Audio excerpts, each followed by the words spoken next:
বিশ্বকৰ্মা পূজা ১৭ তাৰিখ ৯ মাৰ্চ ২০২১ আজি বিশ্বকৰ্মা পূজা। বিশ্বকৰ্মা পূজা হৈছে স্থাপত্য বিদ্যা আৰু শিল্পকলাৰ দেৱতা।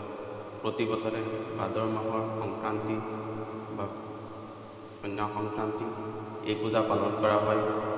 বিশ্বকৰ্মা পূজা অসম, কৰ্ণাটক, পশ্চিমবংগ, বিহাৰ, ঝাৰখণ্ড, ত্ৰিপুৰা আদি দেশত পালন কৰা হয়। হিন্দু ধৰ্মত বিশ্বকৰ্মা বিশ্বৰ মাতা আৰু দেৱতাসকলৰ খনিকৰ বুলি বিশ্বাস কৰা হয়। সেয়েহে এই পূজা কল কাৰখানা আৰু ঔদ্যোগিক প্ৰতিষ্ঠানসমূহত পালন কৰা হয়। ভাৰতত বিশ্বকৰ্মা দুটা ভিন্ন ৰূপত পূজা কৰা হয়।